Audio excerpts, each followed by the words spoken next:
शुभकामना गुरु जी का सबसे पहले। और thank you so much uncle for inviting me on this platform. और सब सेवादार का थैंक यू, और गौरव अंकल का और बड़े मंदिर मैनेजमेंट का बहुत बहुत थैंक यू। और देखिए, कई बार कहते हैं कि थैंक यू नहीं बोलना चाहिए, लोग कहते नहीं थैंक यू मत बोलो, बट गुरुजी ने हमें यही सिखाया कि थैंक यू बोलना बहुत जरूरी है। क्योंकि अभी मैं किसी एक बहुत पुरानी संगत है, उनका मैं सत्संग सुन रही थी और मैंने पहले भी सुना। तो एक बार गुरुजी ने इनको कहा, कुछ काम बोला आंटी को, और आंटी ने वो काम किया, तो गुरुजी इनको कहते हैं थैंक यू आंटी। तो आंटी ने बोला कि अरे गुरुजी, आप मुझे क्यों थैंक यू बोल रहे हैं? कहते नहीं, थैंक यू बोलना चाहिए। तो थैंक यू हमें गुरुजी ने सिखाया कि हमें हर किसी के प्रति वो भावना रखनी चाहिए कि हम इसको थैंक यू बोलें। तो सबका बहुत बहुत थैंक यू। मैं गुरुजी से जुड़ी थी 2004 में। वैसे 2000 से मुझे पता था गुरुजी के बारे में, बट वो गुरुजी का बुलावा होता है, और हम 2004 में पहुंचे। और मेरा हस्बैंड का बहुत झगड़ा हो गया था, मैंने घर छोड़ दिया था। और उसके बाद में मुझे पाल आंटी ने बताया था कि वो भगवान है।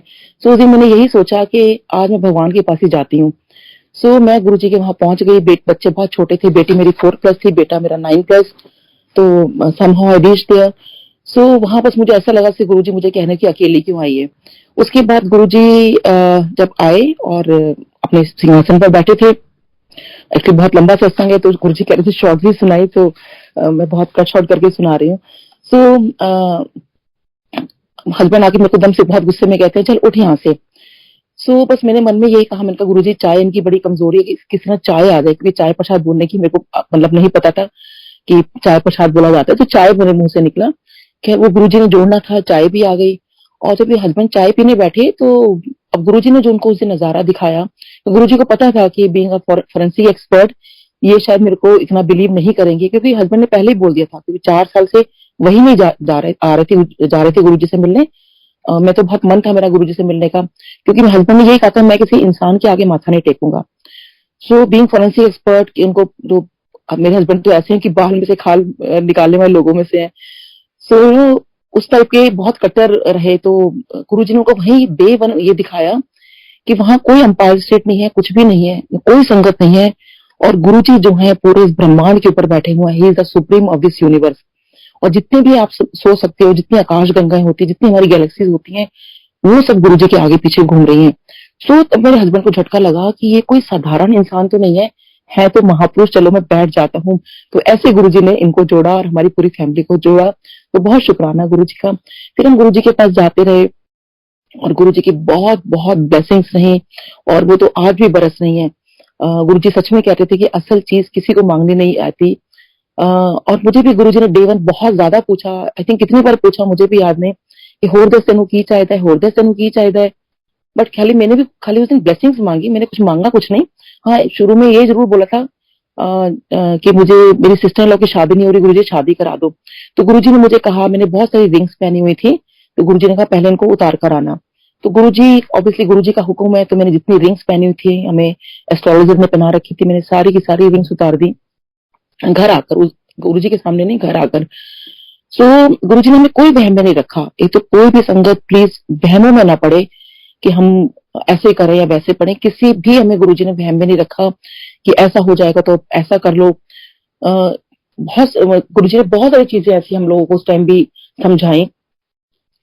सो गुरुजी ने वो रिंग उतरवा दी। उसके बाद हमारी जर्नी स्टार्ट हो गई गुरुजी के साथ। फिर हम लोग जाया करते थे। एक दिन गुरुजी बैठे हुए थे, तो गुरुजी कहते हैं तुम कब कब आते हो? सो मैंने कहा गुरुजी आपको तो पता है मेरे तो क्लिनिक होता है सुबह से लेकर रात तक। सो मेरे को जब टाइम मिलता है मैं तब आती हूँ यहाँ पर। सो आज लगता है क्यों मैं ऐसे गुरुजी से मतलब कैसे बोल पाई। फिर गुरुजी ने ऐसे मुस्कुराए और कहते हाँ। सो मैंने कहा हाँ जी गुरुजी, जब मेरे को टाइम होता है मैं तब आती हूँ यहाँ पर। सो गुरुजी मुस्कुराए और मुझे कहते हैं चल कोई नहीं, जब तेरा दिल करे तब तू आ जाया कर। सो मैंने कहा, मुझे लगा सच में गुरुजी सच में ये बात कह रहे हैं। सो मैंने कहा हाँ जी गुरुजी। कहते हैं हाँ, जब तेरा दिल करे तब तू आ जाया कर। सो गुरुजी ने मेरे को आज्ञा दे दी थी, मैं जब मर्जी जा सकती थी। बट ये बात मैंने किसी और को बताई, तो उन्होंने कहा नहीं नहीं, इसका ये मतलब नहीं है, इसका मतलब ये है कि हफ्ते में जो तुम्हारे 4 दिन है उसमें से तुम जब मर्जी चले जाया करो। सो संगत जी, आज मुझे लगता है कि देखिए यही डायरेक्ट कनेक्शन होते हैं कि अगर मैंने अपने गुरु की बात मानी होती, उन्होंने 2 बार मुझे बोला था जब तेरा दिल करे तब तू आ जाया कर, तो मेरे को तो पूरे जाने की छूट थी। बट मैंने किसी और की बात में आकर सोचा कि अच्छा ये आंटी बिल्कुल ठीक कह रहे होंगे। सो इसीलिए आप गुरु जी से डायरेक्ट कनेक्शन करो, मतलब किसी की बात ठीक है सुन लो, बट जो आपको गुरु महाराज दिखे उन्होंने तो खुद डायरेक्ट मेरे को बोला था ये बात।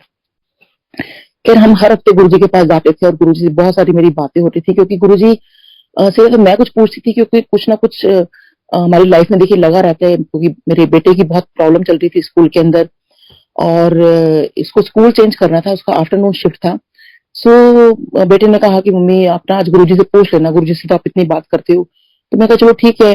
सो मैंने गुरुजी से पूछा, गुरुजी ऐसे ऐसे प्रॉब्लम है, आफ्टरनून शिफ्ट में है और बच्चे इसको बहुत वो करते हैं कि हम स्कूल से आते हैं और तू जा रहा होता है। तो गुरुजी एकदम से कहते नहीं नहीं नहीं, स्कूल चेंज नहीं होगा। सो अब गुरुजी ने मना कर दिया, तो मतलब नहीं था स्कूल चेंज करने का। सो ये आफ्टरनून शिफ्ट में ही बेटा रहा, और देखिए वो एक्चुअली 10th तक था वो, और 10th के बाद उसको ये था कि चलो अब तो वो मॉर्निंग शिफ्ट में जाएगा। हालांकि उसने बीच में 9th में भी जब गुरुजी ने चोला छोड़ दिया था तब, तो कहते मम्मी आप ना मेरा स्कूल चेंज करा दो। सो अब वही था कि अब कैसे हम किसी से पूछेंगे, तब तो गुरुजी ने मना कर दिया था। तो बस मन में यही था कि गुरुजी ने मना किया तो स्कूल चेंज नहीं होगा। सो इसका जो स्कूल था जो मॉर्निंग शिफ्ट में होना था 11th पर, तो टीचर ने प्रिंसिपल ने तभी अनाउंस किया कि स्कूल जो है अपडेट हो गया है, अब 12th तक या आफ्टरनून शिफ्ट ही रहेगा। सो ये इसको थोड़ा रोना भी आया कि मम्मी मैं तो मॉर्निंग शिफ्ट में जाना चाहता था, पर फिर शायद गुरुजी को पता था, क्योंकि जैसे ही देखिए बेटा स्कूल से निकला है, उसने 11th-12th की है, वापस वो स्कूल जो है 10th तक हो गया, क्योंकि गुरुजी के वर्डिंग से स्कूल चेंज नहीं होगा। तो देखिए वो स्कूल चेंज नहीं हुआ, वो उसी के टाइम में अपडेट होता है और वापस उसी जगह पर आ जाता है। तो जो गुरु की वाणी है वो तो कभी चेंज हो ही नहीं सकती। सो ऐसे में एक बार बहुत परेशान थी, मैं गुरुजी के पास गई, मैंने कहा गुरुजी ये देखो ऐसी बात है, बेटे के स्कूल में ये हो रहा है। फिर हमें मतलब बहुत सारी चीजें मैं कई बार परेशान होती थी तो गुरुजी से बोलती थी। तो एक दिन गुरुजी मुझे कहते हैं बड़ा पूछ दिया आंटी, ज्यादा ना पूछे अगर। सो मुझे मन में बड़ा रोना आया कि मैंने मन में सोचा, मैंने गुरुजी ऐसा मैंने क्या पूछा, मतलब अपने बच्चे के बारे में। हर माँ का मतलब दिल दुखता है अगर उसको कुछ तकलीफ होती है। तो फिर मैं गुरुजी के पास जाती, मैंने कहा गुरुजी आज ना ऐसे स्कूल में ऐसा हो गया, आज ना ये बात हो गई। मतलब मेरी छोटी छोटी बातें होती थी गुरुजी से, क्योंकि बीइंग अ मदर लगता था कि नहीं, मतलब बस एक कोई भी फीमेल को लगता है कि उसके बच्चे और परिवार ठीक रहे। सो फिर गुरुजी कह रही थी बड़ा पूछ दिया आंटी, ज्यादा ना पूछे अगर। सो करते करते ऐसे 3 महीने हो गए, और एक इस बात के लिए और एक हमें अपना घर बनाना था डीएलएफ में, तो उसके लिए मुझे आज्ञा लेनी थी गुरुजी से। सो वो हम हस्बैंड वाइफ जैसे ही माथा टेक और गुरुजी से पूछने लगे, और हमने अभी बोला भी नहीं था कुछ भी, तो गुरुजी कहते आज कुछ नहीं पूछना। हम बड़े हैरान हो गए, गुरुजी को कैसे पता कि हम आज पूछने कुछ आए हैं। सो फिर हम उस दिन चुप लगा गए। तो मेरी मेन 2 ही बातें होती थी कि हम गुरुजी की आज्ञा लें और अपना घर वहां बनाए, क्योंकि बहुत मन था मेरा कि मैं जब जिस दिन हम लोग उसका पूजन करेंगे तो गुरुजी को बुलाएंगे। बट गुरुजी आज्ञा नहीं दे रहे थे, और गुरुजी हमेशा कह रहे थे बड़ा पूछ दिया आंटी, ज्यादा ना पूछे अगर। और वैसे गुरुजी हर बार जब भी मैं माथा टेकती और की नाम तेरा, मैं कहती गुरुजी डॉक्टर नीलम। अच्छा, फिर जो कुछ पूछते थे कहाँ रहते हो क्या करते हो, ये गुरुजी बहुत बार मेरे से पूछते थे।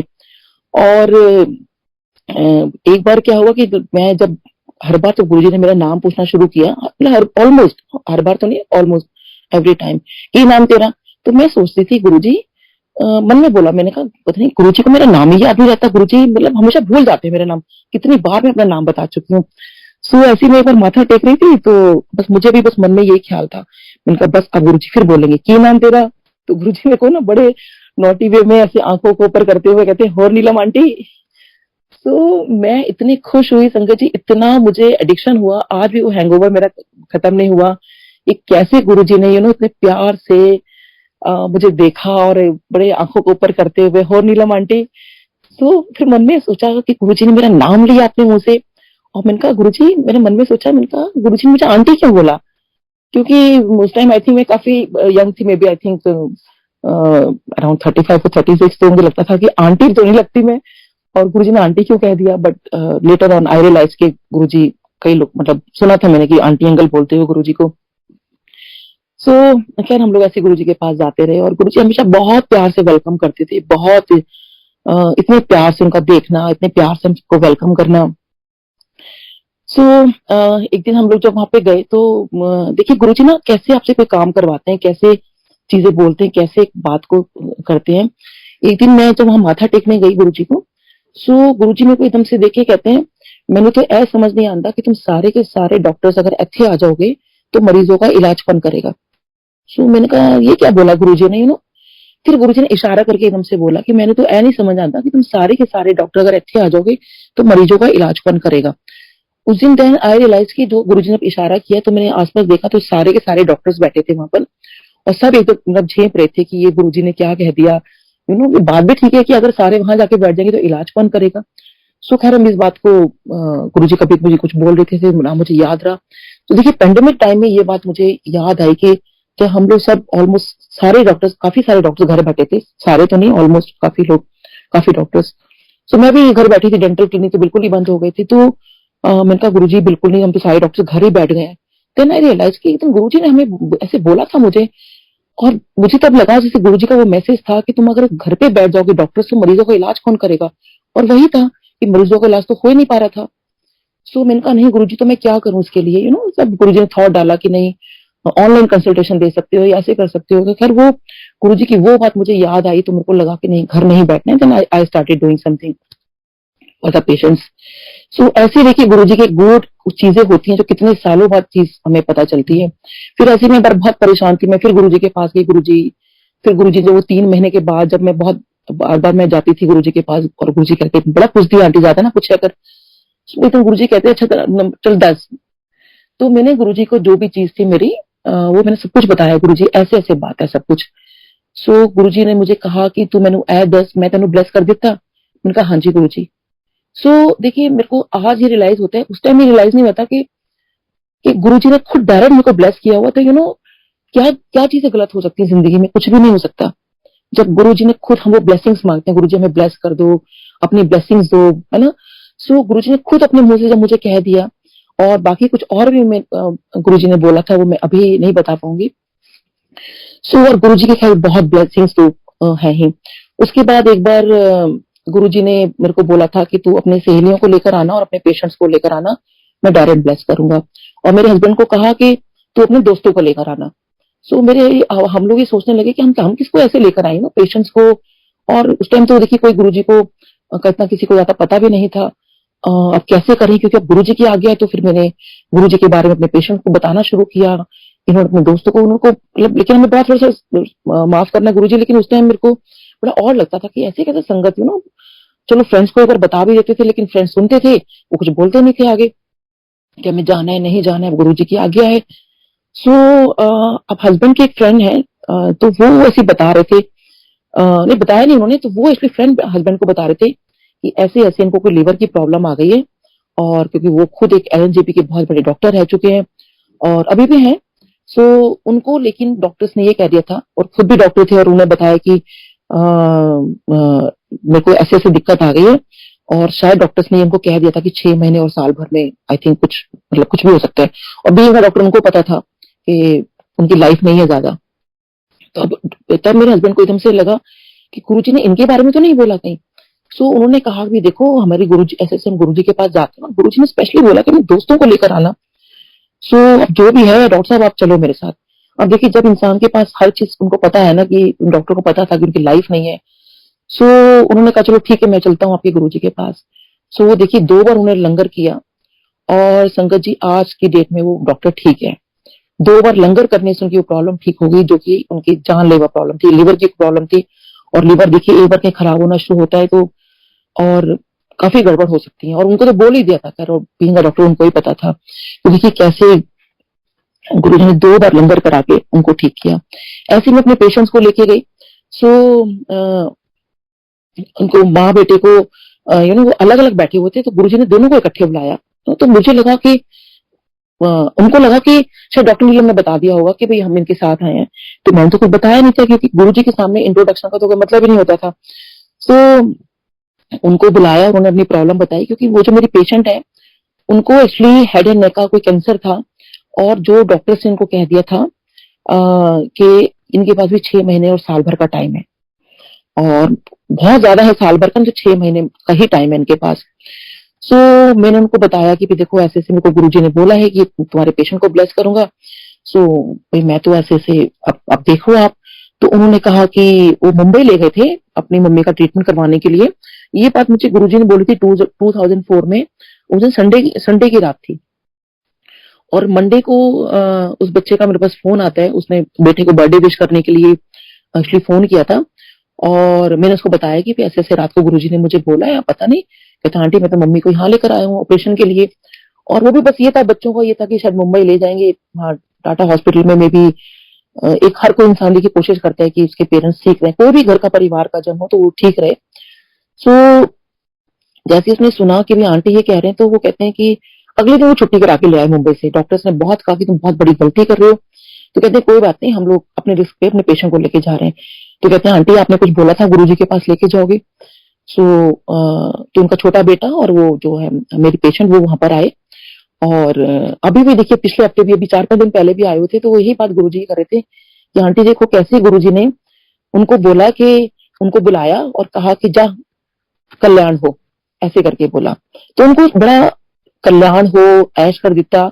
उस टाइम संगत जी हमें बहुत वैसा लगता था कि हमें मतलब आई यूज टू वेट कि गुरुजी शायद कुछ और बोलेंगे, कुछ सॉल्यूशन बताएंगे या कुछ और उपाय बताएंगे। बट ये बात हमें लगता नहीं था कि बस उन्होंने बोला, बस आंटी हमें तो उन्होंने बोला कि कल्याण हो, और तो कुछ गुरुजी ने कहा ही नहीं। और मुझे भी इतना नहीं पता था कि कल्याण हो, अगर गुरुजी कह रहे हैं तो कितनी बड़ी ब्लेसिंग्स है उनके लिए। तो इस तरह से देखिए उनका कल्याण हुआ और वो पेशेंट जो है देखिए आज की डेट में भी वो ठीक है। बीच में उनको गंगाराम में कुछ प्रॉब्लम हुई थी, तो उनका बेटा वही बता रहा था कि आंटी देखो वो जो चीज थी वो बिल्कुल नहीं छिड़ी, वो किसी और वजह से मम्मी वेंटिलेटर पे चले गए थे। और उस दिन फिर वो तीन लगातार बड़े मंदिर गए, क्योंकि मैंने कहा भी देखिए बड़े मंदिर ही जो है हर चीज की दवा है, गुरुजी का नाम ही दवा है, और वहीं आप जाओ। सो वो देखिए वेंटिलेटर से भी वापस आ गए। सो ये गुरुजी तो मतलब आप गुरुजी को वो साक्षात भगवान है संगत जी। और मैं तो बस ये बोलूंगी कि उनपे सब कुछ आप छोड़ दीजिए, कुछ इफ एंड बर्ड्स हमारी कुछ भी चीजें ऐसा मत सोचिए कि गुरुजी ऐसा क्यों नहीं हुआ, वैसा क्यों नहीं हुआ। देखिए वो सब कुछ आपका ठीक करेंगे। एक दिन मुझे याद है 2004 में जब गुरुजी का बर्थडे था 7 जुलाई को, तो हंसराज हंस जी का लाइव था, जहाँ प्रोग्राम था, जहाँ पे आज गुरुजी की समाधि है वहां पे लाइव प्रोग्राम था। और गुरुजी का सिंहासन लगा था जहाँ शिव मूर्ति है बाहर। सो वहां जब वो प्रोग्राम कर रहे थे तो बड़ी प्यारी उन्होंने एक लाइन बोली थी कि वो पीर ही क्या जिसको पीड़ का पता ना हो। तो देखिए यानी कि पीर मतलब जो संत महात्मा होते हैं, जब उनके पास आप माथा टेकते हो, यानी पीर उनको अपनी दुख तकलीफ का हर किस उनको पता होता है। तो गुरु जी का द्वारा तो देखिए ऐसा भगवान का दरवाजा है, वहां तो उनको हर किसी के बारे में सब कुछ पता है, तो वो क्या नहीं जानते। सो ऐसे ही गुरु जी ने मुझे भी ठीक किया। मेरे बैक एक हो गया था, बड़ा सीवियर बैक एक था। मेरे को सर्वाइकल की प्रॉब्लम स्टार्ट हो गई। सो मेरे को डांस का बहुत शौक था, तो मैंने डांस सीखना शुरू किया था, लेकिन मेरा वो भी बंद हो गया। तो डॉक्टर ने मुझे कहा, मैंने डॉक्टर साहब से पूछा, मैंने कहा डॉक्टर साहब मैं डांस कर पाऊंगी क्या? तो वो कहते हैं आप चल भी पाओ ये बहुत बड़ी बात है, डांस तो आप भूल जाओ। सो ठीक है, मेरे को बेल्ट पहन ली मैंने और सर्वाइकल के लिए गले में वो पट्टा भी बांध लिया। और तो मैं गुरुजी के पास गई, तो लेकिन गुरुजी ने मेरे को कुछ नहीं कहा और दूसरी तरफ मुंह कर लिया। तो मुझे लगा वैसे तो गुरुजी मुझसे बड़ी बातें करते हैं, लेकिन आज एक बार भी मेरा हालचाल नहीं पूछा कि बेल्ट क्यों लगा लिया। कुछ था शायद, वो था ना कि वो मेरा पीरियड था जो मुझे निकलना था उस दर्द के अंदर जो भी था। लेकिन मैंने गुरुजी को कभी नहीं कहा कि गुरुजी मेरा बैक एक ठीक कर दो या मेरा सर्वाइकल ठीक कर दो। तो देखिए जब गुरुजी के दरवाजे पे आप जा रहे हो तो ये सब बातें मुझे बोलते बहुत और लगता था। जब गुरुजी ने करना होगा कर देंगे, मैं इसी थॉट से जाती थी कि बस के गुरुजी हमें बुला रहे हैं, हमें से इतनी बात कर रहे हैं, मेरे लिए वही बहुत बड़ी बात होती थी। फिर आया 2005 का यानी 31 दिसंबर, मेरा 2006 आना है। सो मैं बड़े मंदिर में जैसे क्योंकि बैक एक मेरा स्टार्ट हो गया था, तो यही होता था कि डॉक्टर ने कहा था भी जरा भीड़ से दूर रहना, झटका लग गया तो बड़ी मुश्किल हो जाएगी कभी आपके लिए। तो जब भी बड़े फंक्शन होते थे तो मैं साइड में खड़ी हो जाया करती थी कि कोई धक्का ना लग जाए और मेरी कमर में कोई प्रॉब्लम ना आ जाए। तो मैं बड़े मंदिर में जो अंदर जब हम जाते तो राइट हैंड साइड पर जो विंडो है मैं वहां खड़ी हो गई। सो जैसे ही नया साल चढ़ा और म्यूजिक बजने लगा, सब लोग खड़े हो गए, तालियां बजा रहे थे, और फिर यही हो गया कि डांस स्टार्ट हो गया। गुरुजी क्योंकि बहुत डांस कराते थे जब भी कोई बड़ा फंक्शन होता था। तो अब देखिए मैं तो खैर गुरुजी को देखती रहती थी, चाहे वो अंपायर स्टेट हो चाहे बड़ा मंदिर, मेरी सिर्फ गुरुजी पे नजरें टिकी होती थी। सो मैं गुरुजी को देख रही थी तो अचानक गुरुजी ने मेरी तरफ देखा, और खैर मैं जैसे गुरुजी कभी मेरी तरफ देखते थे तो मैं मुस्कुरा देती थी। सो गुरुजी ने देखा तो देखिए अब इतना रश है बड़े मंदिर में, बहुत रश था। गुरुजी मेरे बीच में एकदम से एक लाइन सी बन जाती है ना, एकदम खाली जगह बन जाती है, और गुरुजी मुझे देखते हैं और मुझे गुरुजी एकदम से इशारा करते हैं कि आके डांस कर। तो मुझे समझ नहीं आया कि गुरुजी मुझे कह रहे हैं, मुझे लगा इतनी संगत है किसी और को बोल रहे होंगे ना, मैं तो बैठे के मैं कहाँ से डांस करूंगी, मैं तो भीड़ में जा भी नहीं सकती हूँ। फिर गुरुजी ने मुझे इशारा किया कि आके डांस कर। सो मुझे लगा कि मैंने फिर इशारे से पूछा गुरुजी मैं, तो गुरुजी ने ऐसे माथे पे हाथ रखते हुए फिर मुझे कहा कि आके डांस कर। सो मुझे बिलीव नहीं हो रहा था, काफी देर तक गुरुजी मुझे बोलते रहे कि डांस कर। जब मुझे पक्का विश्वास हो गया कि गुरुजी मुझे ही बोल रहे हैं, मेरी फ्रेंड ने भी कहा कि हाँ गुरुजी तेरे को ही बोल रहे हैं, तो संगत जी मैं तो दौड़ी चली गई। और देखिए वो गुरुजी ने रास्ता तब तक बना रखा वो इतनी देर तक, और मैं बिल्कुल दौड़ती हुई एकदम गुरुजी के आगे आके मैंने इतना डांस किया, बहुत डांस किया। और देखिए उस दिन के बाद से आज तक हल्का फुल्का वैसे कमर दर्द अलग बात है, लेकिन मुझे प्रॉब्लम थी, जब डॉक्टर्स ने कहा था कि आपका चलना भी बहुत मुश्किल है, तो कैसे गुरुजी ने वो डांस करा के देखिए मेरी बैक के को ठीक कर दिया। सो ऐसे गुरुजी ने मेरे को लाइफ दी। और एक बार नहीं, पता नहीं गुरुजी ने तो कितनी बार लाइफ दी है, तो गुरुजी का बहुत बहुत शुक्राना है। और इसीलिए मैं गुरुजी को कहती थी, मैंने कहा गुरुजी ये सच में मेरी जो जिंदगी है ये आपके दी हुई और ये आपके नाम है। सो जैसा भी आप चाहोगे मैं वैसे करती जाऊंगी। और हमेशा मैं गुरुजी से यही प्रार्थना करती हूँ, बस गुरुजी मुझे हमेशा बहुत नींवें उसमें रखना और हमेशा सही रास्ते पे चलाना मुझे। सो ऐसे फिर हम लोग गुरुजी के पास जाते रहे। तो एक बार गुरुजी ने हम लोगों को रात को लंगर प्रसाद करवाया था, बच्चों का जन्मदिन था, तो मैंने उस दिन घर पे सेलिब्रेट किया। सो पायल आंटी का फोन आता है कि अरे तू मंदिर नहीं गई, उन्होंने मुझे बड़ी डांट लगाई। सो मुझे लगा नहीं ये तो बड़ी बात है भाई, बर्थडे वाले दिन मैं बच्चों को गुरुजी के पास लेके नहीं गई हूँ। तो मैंने सब कुछ पैकअप किया और हम लोग छोटे मंदिर गए, एम्पायर स्टेट गए हम लोग। सो वहां हम लोग आई थिंक 11:45 के करीब पहुंचे थे और बहुत ज्यादा बारिश हो रही थी। सो वहां संगत जो सेवादार थे वो कहने लगे कि आंटी आज तो गुरुजी इतने गुस्से के अंदर हैं और आज आप इतनी लेट आए हो। सो मैंने कहा आंटी सॉरी, और बट बच्चों का जन्मदिन है, बस मेरे को सिर्फ गुरुजी की एक झलक देखनी है, गुरुजी से बस आशीर्वाद मिल जाए बस। कहती वो तो पॉसिबल नहीं है, बस गुरुजी अपने रूम में जाएंगे तो जितना उनको पीछे से देख सकते हो देख लो, यहीं से माथा टेक लेना। सो मेरी आंखें बड़ी नम हो गई कि गुरुजी हम थोड़ा सा लेट हो गए, सॉरी गुरुजी प्लीज दर्शन दे दो। सो फिर जो सेवादार आ रहे थे अंदर से, तो जैसे गुरुजी के दर पे जब जाते हो तो गुरुजी ने कभी किसी को बिना लंगर के कभी वापस नहीं आने दिया। तो सेवादार कहने लगे आंटी अब तो ये सब कुछ वाइंड अप कर रहे हैं हम लोग, सो आपने लंगर करना है तो बता दो। हमने कहा नहीं अंकल बच्चों का जन्मदिन है, तो हम लोग पूरा खा पी कर अच्छे से घर से, क्योंकि फुल होके गए थे, क्योंकि मुझे पता था लंगर तो वहां मिलेगा नहीं क्योंकि बहुत लेट हो चुके हैं। तो बर्थडे का सारा खाना था तो बहुत हैवी था खाना। सो हम लोग पूरा फुल होके गए थे सारे चारों के चारों। सो सेवादार को मैंने मना कर दिया। तो अब जो सेवादार निकलते जा रहे हैं वो मेरे से आते जा रहे हैं और पूछते जा रहे हैं अरे आंटी आप अभी आए हो, आपने लंगर किया? तो मैंने कहा नहीं अंकल हम लोग लंगर नहीं करेंगे, बस गुरुजी का अगर आशीर्वाद मिल जाए। तो ऐसे बहुत सारे सेवादार आए और उन्होंने मना कर दिया कि वो नहीं हो सकता। फिर कोई आंटी हमें देख रहे थे तो उन्होंने कहा आंटी एक काम करो अंदर चले जाओ, ज्यादा से ज्यादा क्या होगा, डांट ही पड़ जाएगी आपको, कोई बात नहीं। तो मैंने कहा चलो ठीक है, हम अंदर चले गए। और उसके बाद जब अंदर वाले सेवादार ने हमें देखा तो वो कहने लगे आंटी इतना लेट आए हो, आपने लंगर किया? मैंने कहा नहीं अंकल हम लंगर नहीं करेंगे, अगर गुरुजी का आशीर्वाद मिल जाए तो। वहां भी बहुत सारे सेवादार ने पूछा और मेरा यही उनका यही क्वेश्चन होता था, मेरा यही आंसर होता था। तो इतनी देर में मैंने देखा कि मेरे साथ में मेनका गांधी आंटी बैठे हुए हैं। सो उनको मैं मेनका आंटी को मैं कहने लगी, मैंने कहा आंटी मुझे आपको थैंक्स बोलना है। तो शी सेड फॉर व्हाट? तो मैंने उनको बताया कि जस्ट बिकॉज ऑफ हर मैंने I left the non veg. So वो बहुत खुश हुई कि देखो कैसे उन्होंने नॉन वेज छोड़ दिया है। इतनी देखिए देर में गुरुजी महाराज की कृपा होती है और वो आते हैं। और लेकिन उन्हें उनकी नजर हमारे पे तब तक नहीं पड़ी थी, हालांकि नजर तो थी उनकी लेकिन उन्हें हमें वैसे डायरेक्ट नहीं देखा। सो हम लोग वहां बैठे हुए तो मेरे को डर भी लग रहा था क्योंकि सेवादार ने पहले बता दिया था कि आज तो एक ही को डांट पड़ी है यहाँ पर और आंटी गुरुजी डांट सकते हैं, बट मुझे था कि डांट ही पड़ जाएगी, कोई बात नहीं, गुरुजी की तो डांट भी बहुत बड़ा महाप्रसाद है। सो तब मेनका आंटी ने उनको गुरुजी को कहा कि Guruji she left the non veg. तो गुरुजी कहते हैं वधिया किता। सो उसके बाद जब गुरुजी ने उस टाइम गुरुजी की हमारे पे नजर पड़ी, नजर तो खैर पहले से थी। सो फिर हम थोड़ी देर बैठे रहे, तो आधी रात से आई थिंक बहुत ऊपर टाइम हो गया था ये सब करते हुए। तो काफी देर बाद गुरुजी ने हमें बुलाया, फिर वही जैसे सारे सेवादार पूछते थे लंगर किया? मैंने कहा नहीं Guruji, I was just about to say कि गुरुजी हम पूरा फुल है। तो गुरुजी कहते पहले लंगर करके आओ फिर बात करना। सो मैं किचन में गई, मैं सेवादार अंकल को कहा कि अंकल प्लीज आपको मैंने बताया बिल्कुल टोटल फुल है, गुरुजी की आज्ञा है, सो लंगर नहीं कर पाएंगे तो प्लीज एक चपाती प्रसाद देना ताकि हम एक एक बाइट ले लेंगे तो हम सबका पूरा भी हो जाएगा और मतलब गुरुजी की आज्ञा भी हो जाएगी। तो उन्होंने कहा ठीक है आंटी आप बाहर बैठो। सो अब देखिए गुरुजी महाराज सामने बैठे हुए हैं और सेवादार सिर्फ यही वेट कर रहे हैं कि मतलब हम लोग जाएं, हम लोग लंगर करें और वो लोग जाएं। मतलब बाइंड अप तो ऑलमोस्ट सारा हो ही चुका था। और जब लंगर प्रसाद की थाली आती है संगत जी, वो आती है डबल लंगर प्रसाद।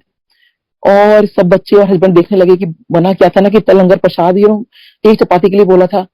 सो अब गुरुजी को तो मैंने देखा और गुरुजी मुस्कुरा रहे हैं। और अब तो देखिए कोई संगत ही हमारे पास नहीं बैठी जिसको हम कहें कि आप शेयर कर लो, हम चारों में खत्म करना था। तो सोचिए संगत जी कितना वक्त लगा होगा हमें वो लंगर खत्म करने में, क्योंकि पूरा फुल होके गए थे और डबल लंगर प्रसाद वो भी।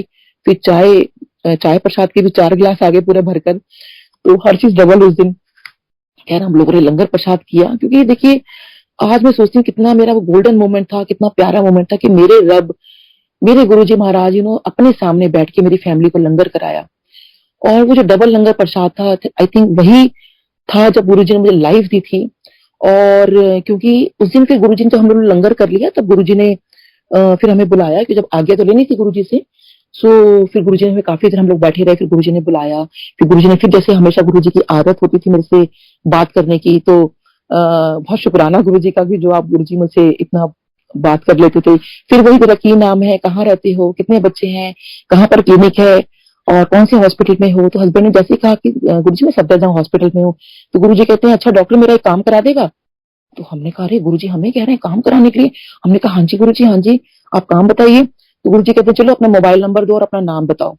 सो गुरुजी कहते हैं अभी अपना नाम बोलने लगे, तो गुरुजी मुझे कहते हैं हाँ की नाम तेरा। मैंने कहा गुरुजी डॉक्टर नीलम। तो गुरुजी ने अपने हाथों से मेरा नाम लिखा डॉक्टर नीलम और कहते मोबाइल नंबर। मैंने अपना मोबाइल नंबर दिया। सो बड़ा अच्छा लगता है संगत जी जब याद आता है कि गुरुजी ने अपने हाथों से मेरा नाम और मोबाइल नंबर लिखा था। तो गुरुजी कहते ठीक है तुम्हारे पास फोन पहुंच जाएगा जो भी काम होगा। सो फिर मैं कहा हाँ जी गुरुजी आपका काम हो जाएगा। गुरुजी कहते हैं काम तो कब का हो चुका। सो हमें कुछ समझ नहीं आया कि गुरुजी, खैर गुरुजी का अब देखिए बहुत सारी बातें हमें कई बार समझ भी नहीं आती थी, बट गुरुजी जानते हैं कि वो क्या कहते हैं। सो उसके बाद खैर हम लोग फिर घर आ गए। नहीं हाँ उसके उसी दिन गुरुजी ने हमें बोला था कि अपने सहेलियों के और पेशेंट्स को लेकर आना। और फिर गुरुजी जब हम जाने लगे तो फिर गुरुजी ने हमें बुलाया। तो एक सेवादार अंकल आए कि डॉक्टर आंटी आपको गुरुजी बुला रहे हैं। मैं फिर अंदर गई, हाँ जी गुरुजी।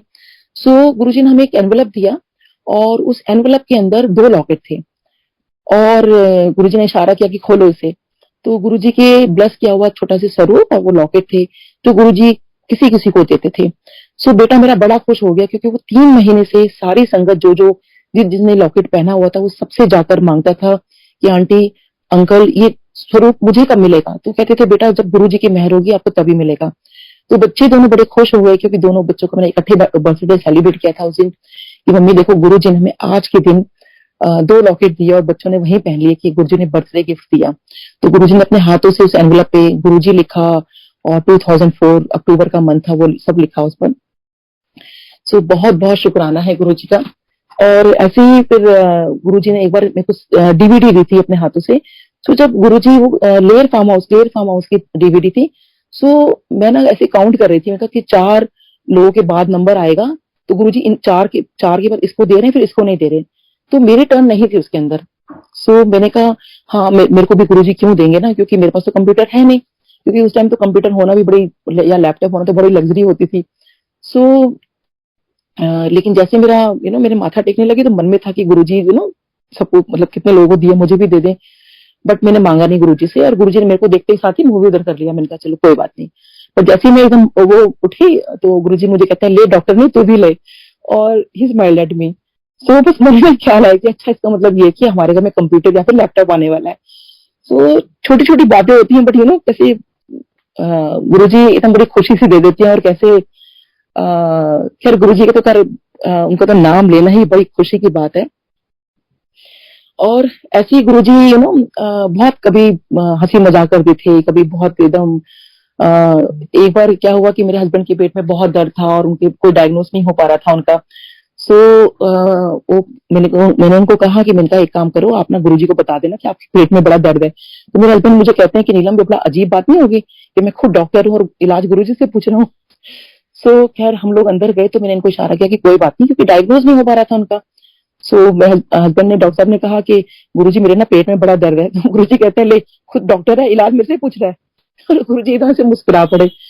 फिर उन्होंने कहा नहीं गुरुजी सच में बिल्कुल भी समझ नहीं आ रहा। कहते हैं फिर कहते हैं अच्छा खुद डॉक्टर है, इलाज मेरे से पूछ रहा है। तो गुरुजी को जान ही जाना है कि हम बाहर क्या बात कर रहे हैं और वही कह रहे हैं। बट गुरुजी ने कुछ कहा नहीं। बट ये था कि वो नेक्स्ट डे जब हस्बैंड डॉक्टर को दिखाने गए तो वो डायग्नोज हो गया।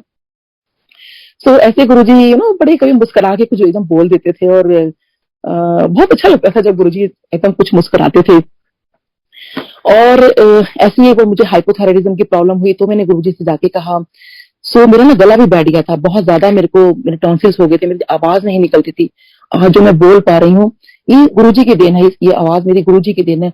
मेरा बिल्कुल टॉन्सिल्स बहुत मतलब बुरी तरह, मेरी बहुत बुरी हालत थी कि मेरी आवाज जैसे गला बैठता है, मैं ठीक से बात भी नहीं कर पाती थी ना, कई बातें इशारों में मुझे करनी पड़ती थी। मुझे बोल दिया गया था कि मेरे राखी ब्रदर है कि नीलम तेरे को बहुत प्रॉब्लम आ जाएगी और अपना जो है ये इसका ऑपरेट करा लो टॉन्सिल्स का। कि बहुत डर लगता था क्योंकि हेड एंड नेक जो हम लोग इतना डिटेल में पढ़ते हैं तो डर लगता था कि नहीं अगर किसी डॉक्टर ने कुछ ऐसा कुछ गड़बड़ कर दी तो मैं इस डर की वजह से मैं ऑपरेट नहीं करवाती थी। अब टॉन्सिल्स वाली बात तो मैंने खैर गुरुजी को कभी बताई नहीं। बट हाँ हाइपोथायराइडिज्म की बात हस्बैंड ने कहा कि नीलम कोई बात नहीं, आज गुरुजी को अपनी टेस्ट रिपोर्ट दिखा देना। मैं गुरुजी के पास गई, मैंने कहा गुरुजी ये ना मुझे हाइपोथायराइडिज्म हो गया। गुरुजी कहते कि तो मुझे लगा शायद गुरुजी को मेरी आवाज नहीं निकल रही तो गुरुजी को अब मतलब पता नहीं चल रहा होगा। मैंने कहा गुरुजी मेरे को हाइपोथायराइडिज्म हो गया। गुरुजी ने बड़ी जोर की पूछा कि उतनी ही जोर से मैंने बोला गुरुजी हाइपोथायराइडिज्म हो गया है। गुरुजी ने बड़ी जोर की मुझे बोला कि मैंने कहा गुरुजी हाइपोथायराइडिज्म हो गया है। और मैं ना उसके बाद गुरुजी कहते चल जा। मुझे समझ नहीं आया और मैंने फिर एक सेवादार अंकल खड़े थे, मैंने कहा अंकल गुरुजी ने कुछ बताया नहीं। कहते गुरुजी ने क्या बोला आपको? मैंने कहा गुरुजी ने मुझे बोला जा। तो कहते हैं बस गुरुजी ने बोल दिया बीमारी को कि तू जा। तो आंटी बीमारी गई। एंड देन आई रियलाइज कि मेरी तो आवाज निकल रही, मैं तो बात कर पा रही हूँ। तो सोचिए कि उसमें मेरे गुरुजी ने हाइपोथायराइडिज्म भी ठीक कर दिया और टॉन्सिल्स भी ठीक कर दिए, मुझे कोई ऑपरेशन की जरूरत नहीं पड़ी। देखिए गुरुजी के पास बस वो अच्छी भावना और वो सब अपना एक, क्योंकि वो शायद बहुत भाव से मैं गई थी और बहुत अंदर से वो था कि क्योंकि देखिए बीमारी तो कोई भी ठीक नहीं होती और इसी के लिए गुरुजी ने बहुत संगत को बोला भी है कि 1 घंटा वॉक किया करो। तो आई थिंक वो सबको वॉक करनी चाहिए। वो जो गुरुजी ने मुझे याद है कि एक आंटी ने एक बार मुझे बताया था क्योंकि वो कहती है कि मेरा नाम मत लिया करो, तो मैं वैसे उनको ऑलमोस्ट सब जानते हैं। तो गुरुजी ने उनको स्पेशली बोला कि योगा क्या करो, तुम कौन कौन से योगा करती हो? तो आंटी ने बताया कि मैं ये योगा करती हूँ। कहती है योगा करना बहुत अच्छी बात है और जरूर करनी चाहिए। देखिए हमारे जो गुरुजी की टीचिंग्स है ना तो वो डेफिनेटली हमें वो माननी है और वो करनी है। गुरुजी ने कहा शिव पुराण पढ़नी है। मुझे गुरुजी ने कभी नहीं कहा, कई लोगों ने मुझसे पूछा कि आपको गुरुजी ने कहा था? मैं कहा मुझे नहीं कहा बट मेरे गुरु ने कहा है, मैं ये बात इसलिए मान रही थी, इसलिए मैं शिव पुराण पढ़ती हूँ। तो मुझे मेरे गुरुजी की टीचिंग्स माननी है। तो ऐसे ही जैसे आजकल मैं एक चीज और थोड़ा नोटिस कर रही हूँ जो मैं थोड़ा सा, गुरुजी मुझे माफ करे बट मुझे लगता है कि शायद थोड़ा बोलना जरूरी है कि आजकल जो सत्संग होते हैं तो प्लीज जो गुरुजी के टाइम का प्रोटोकॉल था वो सब सारी संगत वही फॉलो करें। गुरुजी ने देखिए हमारे लिए जो गुरबाणी है चूज करके रखी है। क्योंकि एक बार एक अंकल का मैंने सुना था कि वो कह रहे थे कि बहुत सारी सीडी वहां पे थी तो गुरुजी ने कहा ये वाली लगानी है, ये वाली लगानी है। उन्होंने पूछा कि गुरुजी गुरबाणी तो सारी है, ये क्यों नहीं लगानी? कहते मुझे पता है मेरी संगत किससे कनेक्ट होगी। अगर संगत जी अगर हमें हमारे गुरुजी जो गुरबाणी चूज करके गए हैं तो हम वही क्यों नहीं लगाते? देखिए उससे इतना डायरेक्ट कनेक्शन होता है, आप सच में इतने डूब जाओगे उसके अंदर, उस भक्ति में डूब जाओगे जब वही सुनोगे। क्योंकि गुरुजी ने खुद अपने मुंह से बात बोली है कि मैं अपनी संगत के लिए ये चूज कर रहा हूँ। और फिर गुरुजी के टाइम के देखिए जो हम लोग जाते थे तो ये होता था कि पहले हाथ धो के हम लोग अंदर जाया करते थे, फिर गुरबाणी सुनते थे। उसके बाद जब लंगर प्रसाद आता था तो उस टाइम कोई फिल्मी सॉन्ग हो गया या सूफी सॉन्ग हो गया या कोई और भजन हो गया तब फिर वो लगता था। उसके बाद जब लंगर प्रसाद हमारा हो जाया करता था और गुरबाणी के टाइम चाय प्रसाद चलती थी, फिर लंगर प्रसाद के बाद हम लोग जो जितनी संगत लंगर कर लेती थी फिर हम लोग बाहर जाया करते थे और हाथ धोया करते थे। बट आजकल मैं देखती हूँ कि हाथ धोने का कोई सिस्टम ही नहीं रह गया है। तो हाथ धोने जरूरी है जब आप गुरुजी से आज्ञा लेने जाते तो हम बिना हाथ धोए अंदर नहीं जा सकते थे। फिर उसके बाद हम लोग गुरुजी से जो भी पूछना होता था पूछते थे, फिर आज्ञा लेके घर जाते थे। और यही बड़े मंदिर में होता था कि गुरबाणी चल रही है उसके बाद फिर वो होने के बाद फिर गुरु जी की आरती ओम जय शिव ओंकारा होती थी। उसके बाद फिर कोई सिंगर या जो भी जिसने जो भी गाना होता था, जो भी सॉन्ग चलना होता था, उसके बाद चलता था। और जिस टाइम गुरु जी अंपायर स्टेट में जब किसी संगत से सत्संग करवा रहे होते थे या कुछ भी, आई थिंक एनीथिंग, गुरबानी हो चाहे वो कोई भी किसी सिंगर का कोई सॉन्ग चल रहा, कुछ भी, संगत जी उस टाइम बिल्कुल पिन ड्रॉप साइलेंस होता था। पिन ड्रॉप मतलब पिन ड्रॉप साइलेंस। बट आज की डेट में बहुत ने संगत ऐसे सत्संग देखे हैं, गुरुजी मुझे माफ करें, और कोई भी प्लीज संगत अपने ऊपर ना ले कि मैंने किसी के लिए मैं बोल रही हूँ, general I am just talking about कि जो मैंने गुरुजी के यहाँ देखा था तो वही चीज हम फॉलो करें। यही मेरी बस आपसे सबसे मतलब इसमें हम्बल रिक्वेस्ट टू एवरीवन कि गुरुजी के टाइम का प्रोटोकॉल प्लीज फॉलो करें। सो ऐसे हम लोग जब गुरुजी के पास जाते थे तो एक दिन का मैं बताती हूँ, ये मुझे बड़ा क्यूट सा लगता है एक्चुअली, और मैं हमेशा शेयर करती हूँ कि एक बार जब गुरुजी अंपायर स्टेट में बैठे थे, सो उनकी लेफ्ट हैंड साइड में बैठी थी महबूबा मुफ्ती जी और मैं बैठी थी राइट हैंड साइड में। तो we were just waiting for the langar और उनका लंगर आ गया था। सो गुरुजी उनको बोलते हैं कि चल तू 2 चपाती प्रसाद और खा ले, तेरे को मैं सीएम बना दूंगा। और मेरे मन में विचार चल रहा है, गुरुजी 2 चपाती प्रसाद से आप सीएम कैसे बना दोगे?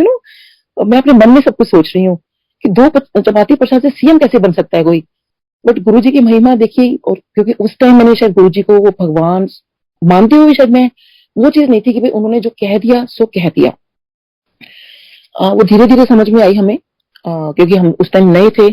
सो वो फेस हमारा चल रहा था, इफ एंड बट्स वाली भी चीजें चल रही थी। सो उसके बाद खैर उन्होंने लंगर किया और लंगर करने के बाद उन्होंने आज्ञा ली। तो उन्होंने अपनी जो भी उन्होंने कहा तो गुरुजी ने उनको बोला, जब वो आज्ञा लेने के बाद, वालेकुम सलाम आंटी। सो जब ये बोला तो मेरे को बड़ा लगा, मैंने कहा गुरुजी कितने प्यारे लग रहे हो ना, कितने क्यूट लग रहे हो। मैं बिल्कुल गुरुजी पे फिदा हो गई कि गुरुजी वालेकुम सलाम आंटी ना, बड़े अदब से हाथ उठाते उन्होंने बोला उनको। सो अब मन में सोचे गुरुजी मुझे क्यों बोलोगे, क्योंकि वो तो उन्होंने अपनी लैंग्वेज में कुछ कहा होगा तो आपने उन्हीं उस हिसाब से उन्होंने बोला आपको, मतलब उनके उसमें ही, because she is a Muslim lady. तो ठीक है, मैं पूरा हफ्ता ना बस मेरे को बड़ा हैंगओवर रहा उस बात का कि गुरुजी ने कितने, वो बार बार वो चेहरा वो गुरुजी का बोला वो याद आ रहा था मुझे, वालेकुम सलाम आंटी, वालेकुम सलाम आंटी। सो खैर मैं जब नेक्स्ट वीक गई, मैंने जैसे ही मैंने माथा टेका तो गुरुजी मुझे कहते हैं वालेकुम सलाम आंटी। तो संगत जी मैं बड़ी हैरान हुई कि ये बात मैंने किसी से शेयर नहीं की थी और गुरुजी को कैसे पता। देखिए उस दिन नहीं बोला, एक हफ्ते बाद। सो गुरुजी को सब कुछ पता है, उन्होंने मुझे इस बात से भी खुश कर दिया कि तेरे को बड़े में बड़ा आ रहा है, उनकी मेरे को क्यों बोलेंगे, वो एक ही बार बोला बस। सो संगत जी गुरुजी जाने जाने उनको सब कुछ पता है, ही नोज एवरीथिंग। आप क्या करते हो, बाहर क्या बोल रहे हो, क्या कह रहे हो, आपके मन में क्या है, सब कुछ उनको पता है। ऐसे जब मैं अपनी जब गुरुजी ने कहा था कि अपनी सहेली को लेकर आना, मैं अपनी फ्रेंड को लेके गई। तो जब उसने माथा टेका और ठीक है वो जो भी उसकी बात थी, गुरुजी ने कहा कल आना या जो भी उसको बोला। सो हम लोग जब बाहर निकल कर आए लंगर करने के बाद, सो मुझे बाहर आके वो कहती है कि मैं आज तो यहाँ पर आ गई हूँ, मैं दोबारा कभी नहीं आऊंगी, मुझे क्योंकि यहाँ मुझे आके बिल्कुल अच्छा नहीं लगा। मुझे बहुत बुरा लगा जब मेरी फ्रेंड ने मुझे ऐसे बोला। मैंने मन में कहा, मैंने कहा गुरुजी देखो आपने बुलाया था, और देखो गुरुजी के बारे में मैं कुछ नहीं सुन सकती, उस टाइम भी नहीं और अभी भी नहीं। सो मुझे बहुत बुरा लगा और मुझे लगा कि मैं तो गुरुजी के कहने पे बुलाया था कि ठीक है नहीं आना तो मत आओ, but I felt so bad.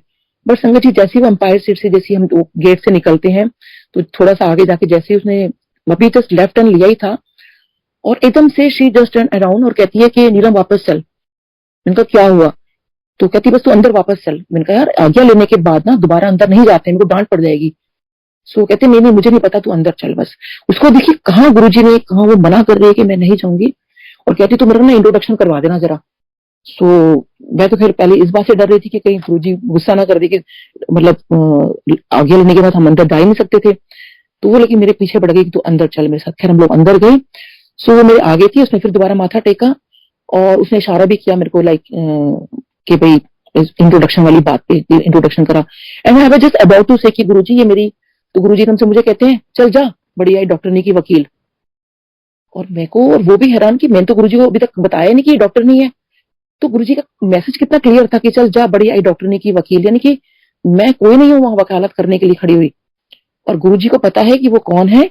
अब मैं गुरुजी के वहां तक मैं ले आई हूँ, और अब गुरुजी और उसका कनेक्शन, मेरा कोई कनेक्शन नहीं है। सो वो गुरुजी जानते हैं कि कब कैसे किसका कैसे क्या कनेक्शन है। ऐसी संगत जी, मैं उसकी मेरी फ्रेंड की बात आई तो मैं बताती हूँ। देखिए गुरु जी के हर चीज में, हर बहुत बहुत कहते हैं कि हर चीज में ब्लेसिंग्स हैं। तो एक बार लोहड़ी का दिन था, तो गुरु जी ने हमें प्रसाद बांटा था। सो जो तिल वाले लड्डू होते हैं। सो मेरी जो फ्रेंड है डॉक्टर शताब्दी, सो इसने क्या था, इसने वो प्रसाद को रख लिया। आज तक उसने वो प्रसाद रखा हुआ है, तो देखिए आज तक वो कभी खराब नहीं हुआ। सो इतने साल हो गए, तो अभी 2008 की मैं बता रही हूँ आपको, जब गुरुजी ने चोला छोड़ दिया। 2008 में हमारा मौलाना आजाद मेडिकल कॉलेज का एलुमनाई डिनर था हम लोगों का। तो उसकी मैं जॉइंट सेक्रेटरी थी, तो सारा कुछ मेरे पास, काफी कुछ मेरे ऊपर, बहुत सारी, मतलब एक भार होता है ना जॉइंट सेक्रेटरी जब आप होते हो तो। सो मेरी ना तबियत अचानक बिगड़ गई वहां पर, बहुत ज्यादा। सो मैंने उनको कहा भी कि मैं स्टेज पे नहीं बैठ पाऊंगी, तो उन्होंने कहा कि नहीं नहीं, ये तो जितने जो भी कुछ आपने करना है ये करके आप जाना। सो समहाउ मैं गुरुजी को याद करती कि गुरुजी प्लीज ये फंक्शन को थोड़ा सा वो आप करो, मतलब मैं निकल भी नहीं सकती। खैर वो जो भी काम था वो हुआ, और उन्होंने कहा अब डिनर लग गया, तो डिनर आप सब आ जाओ। तो मेरी हिम्मत नहीं थी डिनर करने की, और मैं बाहर निकली बड़ी मुश्किल से, और आई वाज ऑलमोस्ट कोलैप्स। और वो किसी ने मुझे देख लिया, मेरी डॉटर मेरे साथ में थी, और मेरी बेटी फटाफट भागी, और किसी ने बताया, क्योंकि सब एक दूसरे को जानती, सब डॉक्टर्स ही थे वहां पे, कि भाई डॉक्टर नीलम जो है, मतलब कुछ कोई गिरा है बड़ी जोर का कुछ। तो वहां पेमेंट की, तो खैर मेरा समहाउ मैं बच गई, और फटाफट मुझे वहीं एलएनजेपी कैजुअलिटी के अंदर मुझको लेके गए वहां पर। सो जब मुझे स्ट्रेचर पे लिटाया गया और लेके जा रहे थे, तो डेफिनेटली मेरे को बस लग रहा था कि मैं अब नहीं बच पाऊंगी। सो मैंने अपने बच्चे, मेरे बहुत रो रहे थे, दोनों बहुत छोटे थे, और मैं दोनों को प्यार कर रही थी कि पता नहीं मतलब अब मेरा क्या होगा। और हस्बैंड फटाफट मतलब गाड़ी लगा के, उन्होंने पार्किंग में लगाकर वो आए। तो जिस वक्त मुझे स्ट्रेचर पे अंदर लेके जा रहे थे, बच्चों को तो बाहर ही रोक दिया था। सो मुझे कुछ कुछ आवाजें आ रही थी कि अरे इनको हार्ट अटैक आया है, इनको हार्ट अटैक आया है। और वो मुझे कि भी इनको ये इंजेक्शन लगाओ, ये इंजेक्शन लगाओ, मुझे कुछ बहुत, और मैं बिल्कुल सिंक करती हुई जा रही थी, मैं मतलब मेरी सांस बिल्कुल छूटती जा रही थी एकदम से। सो बस मुझे बस ये ध्यान था कि मैं गुरु जी को याद कर रही थी। गुरु जी का मंत्र जाप समहाउ स्टार्ट हो चुका था। बस मैं गुरु जी का मंत्र जाप कर रही थी, गुरु जी को याद कर रही थी कि गुरु जी मेरे बहुत छोटे बच्चे हैं, देखो मुझे बचा लो। और बस मैं गुरु जी को याद कर रही थी, और बिल्कुल मेरी सिंकिंग फीलिंग थी। उसके बाद हस्बैंड, क्योंकि एलएनजेपी में बहुत साल उन्होंने काम किया है, सो वो एकदम से आया, वो सोची मेरे को संगत जी इंजेक्शन बस लगने ही वाला था, तभी मेरे हस्बैंड की एंट्री हो गई। उन्होंने कहा आप क्या कर रहे हो, कौन सा इंजेक्शन लगा रहे हो। तो डॉक्टर गुस्सा खा गए, कहते कि अरे हम पेशेंट को बचा रहे हैं, और मतलब उनको नहीं पता था कि हस्बैंड भी डॉक्टर है, क्योंकि उनको कैसे पता होगा, क्योंकि नए नए डॉक्टर्स आ गए थे। सो हस्बैंड ने कहा कि नहीं नहीं, इनको हार्ट अटैक वगैरह कुछ नहीं आया है, इनको हो नहीं सकता हार्ट अटैक। तो वो फिर हस्बैंड गुस्सा करने लगे कि अरे आप पेशेंट की जान बचानी है। वो कहते हैं कि आप किसी सीनियर डॉक्टर को बुलाओ। तो उन्होंने कहा कोई सीनियर डॉक्टर नहीं है। खैर हस्बैंड ने तो घर में बहुत शोर मचा दिया, और क्या सीनियर डॉक्टर्स आए, सब उनके फ्रेंड्स निकल कर आ गए कि अरे। तो वो बेसिकली देखिए मेरे को हार्ट अटैक नहीं था, वो मुझे गैस्ट्रिक अटैक हुआ था, उसकी एसिडिटी का अटैक था मुझे, जो कि बिल्कुल ऐसा लगता है कि आपका हार्ट अटैक आया है। सो वो था कि अगर वो इंजेक्शन मुझे लग जाता तो शायद फिर मेरे को नहीं बचना था। वो गुरु जी का मैं नाम ले रही थी, तो उन्होंने राइट टाइम पे हर चीज कर दी। उसके बाद लेकिन मेरे को फिर वो एसिडिटी के लिए भी उन्होंने बड़े सारे इंजेक्शन लगाए, मुझे नो रिलीफ। मुझे जब अंदर मैं थी और मेरा सब कुछ, मतलब सब कुछ ट्रीटमेंट चल रहा था, मेरे दिमाग में बस यही ख्याल आया कि मैं ना अपने पेरेंट्स को एक बार फोन कर लूं, क्योंकि अब मुझे लगता नहीं कि मैं बचूंगी, तो अपने पेरेंट्स की एक बार आवाज सुन लूं। और मेरी जो फ्रेंड है डॉक्टर शताब्दी, मैंने कहा मैं इसको मैं बता दूं कि देख मैं अब जा रही हूँ, अब तेरे से मिलना नहीं होगा। सो पेरेंट्स को मैं फोन नहीं करा, क्योंकि मुझे लगा वो कोई घबरा ना जाए उनको, अब मेरी आवाज से। और शायद मैंने फोन करा और एकदम कट कर दिया उनकी आवाज सुनकर। फिर मैंने अपनी फ्रेंड को फोन किया। सो इसको ये गुड़गांव रहती है, और इसने जैसे सुना कि मेरी ये कंडीशन और मैं ऐसा बोल रही हूँ, इसने रात को अपने ड्राइवर को उठाया और गुड़गांव से ये मेरे पास मिलने आई रात को, आधी रात को। और तब तक मेरे को कोई आराम नहीं आया था, और मेरे सारे जूनियर सीनियर वहीं खड़े थे, सबका डिनर भी सब ऐसे ही हो गया था, क्योंकि ऑब्वियसली मैं इतनी बहुत क्रिटिकल कंडीशन में थी। सो ये मेरे पास आती है और मेरे को कहती है चल तुम मुंह खोल। तो मैंने कहा क्या हुआ, कहती तुम मुंह तो खोल। तो मैंने मुंह खोला, इसने मेरे मुंह में कुछ डाला, और संगत जी मैं एकदम उठ के बैठ गई। और कहती है तेरे को पता है कि मैं तेरे मुंह में क्या डाला है। मैंने कहा क्या डाला है। कहती तेरे को याद है गुरुजी ने एक बार हमें प्रसाद दिया था। और मैंने कहा हाँ। सो कहती है कि मैंने वो आज तक संभाल के रखा हुआ है। तो वो ही प्रसाद था जो मैंने तेरे मुंह में डाला है। तो सोची संगत जी, वो गुरु जी का दिया हुआ प्रसाद जब उसने मेरे को दिया, और मैं कैसे ठीक होके बैठ गई। और फिर वो कैजुअलिटी में हम लोगों ने सब डिनर किया और वहीं पर और बिल्कुल बिल्कुल मैं ऐसे हो गई जैसे मुझे कुछ हुआ ही नहीं हो। सो गुरुजी की देखिए कितनी मतलब उनके प्रसाद में, उनकी हर चीज में बहुत बहुत ब्लेसिंग्स है, उनके नाम के अंदर, उनकी हर चीज में। और ऐसी गुरुजी ने फिर मेरे को लाइफ दी जब 2010 के अंदर मेरे को गॉल ब्लैडर की प्रॉब्लम भी स्टार्ट हो गई थी और मेरे को डेंगू का जबरदस्त सबको पता है 2010 में कितना डेंगू का कितने लोग चले गए थे और कितना बुरा हाल था। सो मेरा भी प्लेटलेट काउंट्स कम हो गए और जब मैं एडमिट थी सफदरजंग हॉस्पिटल में तो डॉक्टर्स आए और उन्होंने मेरे को देखा और मेरे हस्बैंड को बाहर ले गए और मेरे हस्बैंड को कहते हैं कि डॉक्टर साहब we are very sorry to say आपकी वाइफ के पास सिर्फ 15-20 मिनट बचे हैं। सो मेरे हस्बैंड तो बिल्कुल बाहर खड़े हो गए कि मैं इसको कैसे बताऊं, ये इसकी मम्मी अंदर बैठी है, बच्चों को कैसे बताऊं कि ये सिर्फ 15-20 मिनट के लिए है। सो तभी वहां एक रात को एक डॉक्टर आ रहे थे तो हस्बैंड जो है वो गुरुजी को अरदास लगा रहे थे और माँ काली को बहुत मानते हैं बचपन से। उनको कह रहे थे कि इन दोनों ने उनकी लाइफ में क्या किया, कहीं गुस्सा भी था और वो कहीं बहुत अंदर से तकलीफ भी थी इनको कि भाई इन्होंने क्या किया। सो तभी वो डॉक्टर आते हैं, कह रहे हैं अरे तुम तो गुरुजी के पास जाते हो ना। नहीं, उससे पहले पूछा कि तुम यहाँ पे कैसे खड़े हो, तो उन्होंने कहा सर ऐसे ऐसे मेरी वाइफ को डॉक्टर्स ने हैंड्स अप कर लिए हैं और आपको ये पता है कि डेंगू का तो कोई इलाज है नहीं, और जब हैंड्स अप कर लिए तो और बता दिया कि 15-20 मिनट है, क्योंकि वो सारे सिम्टम्स मुझे आ गए थे। तो जब उन्होंने कहा कि अच्छा मुझे अपनी वाइफ से मिलवाओ। सो अंदर आए तो कहते हैं आपको कैसा लग रहा है, मैंने कहा सर मुझे बिल्कुल ठीक लग रहा है। कहते हैं बोलो जय गुरु जी। मैंने कहा जय गुरु जी। कहते हैं आप हो गए बिल्कुल ठीक। तो संगत जी जय गुरु जी ना कोई ऐसा ही वर्ड नहीं है हम ऐसे ही बोल दें। तो सोचिए उस टाइम जय गुरु जी बोलने में कितनी ताकत थी कि मैं आज आप सबके साथ में सत्संग शेयर कर पा रही हूँ। सो गुरु जी का बहुत बहुत शुक्राना है, हर चीज का बहुत शुक्राना है। और देखिए गुरु जी में he is everything, actually everything. और देखिए जब मैं भी जब गुरु जी के पास जब जाना शुरू हुई थी, बचपन से होता है ना, हर इंसान का होता है कि हम हर भगवान से जुड़े होते हैं। सो उन दिनों मेरे को साईं बाबा से मैं बहुत मतलब वो हो गई थी, क्योंकि मेरे घर के पास में ही साईं बाबा मंदिर है। तो पहले मैं अंपायर स्ट्रीट जाने से पहले मैं साईं बाबा मंदिर को जाती थी और उनके माथा टेकती थी। सो वो भी मेरा वहम दूर किया गुरु जी ने, क्योंकि जो डिवाइन लाइट है वो सब एक है। क्योंकि जब मैं साईं बाबा मंदिर गई सो हस्बैंड ने कहा कि नीलम हम गुरु जी के पास जा तो रहे हैं, साईं बाबा को माथा टेका, वहां टेका, और ये तो फिर तुम मूर्ति रूप में देख रही है, वहां तुम साक्षात गुरु जी से मिलेंगे, क्यों तो टाइम वेस्ट कर रही है। तो मेरे मुंह से ये निकला कि नहीं, साईं बाबा तो साईं बाबा है और गुरु जी है। गुरु जी यानी साईं बाबा से मतलब जो साईं बाबा है वो हाई लेवल पर है। सो ये मेरा मतलब था।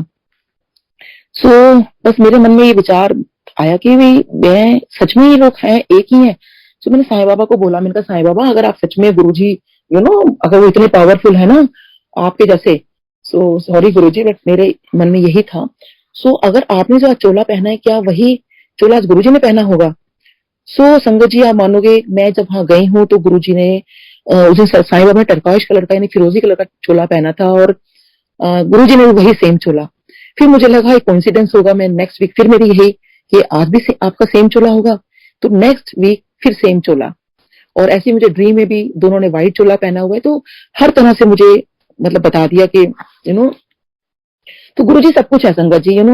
और साईं बाबा ने मुझे ड्रीम में भी आके बोला कि गुरु जी जो है, तेरे को पता है कि तूने तो पता नहीं कितने अच्छे कर्म कर लिए थे जो तेरे को गुरु जी मिले हैं, और गुरु जी भी मुझसे 42 बार ऊपर है। ऐसे ही मुझे एक ड्रीम एक अघोरी बाबा ने कहा कि मैं भगवान श्री कृष्ण को ढूंढ रही हूँ, और वो कहते हैं कि तेरे को नहीं पता जो तेरे गुरु जी वही तो श्री कृष्ण है। फिर ऐसे तीनों माता रानी मेरे ड्रीम में आती हैं और मुझे बताती हैं, मैं बहुत रोती हूँ कि माता रानी मैंने एक्चुअली गुरु जी के चक्कर में ना आपके पास आना छोड़ दिया है। सो वो कहती है कि हम तेरे को यही बताने आए कि जो तूने रास्ता चुना है गुरु जी का वो बिल्कुल सही रास्ता है और इसी रास्ते पे चलो। सो देखिए हमें सच में संगत जी गुरु जी पे सब कुछ आप छोड़ दीजिए, कोई इफ एंड बट्स नहीं आपकी जिंदगी में, कहीं कुछ नहीं, टोटल सरेंडर मतलब टोटल सरेंडर।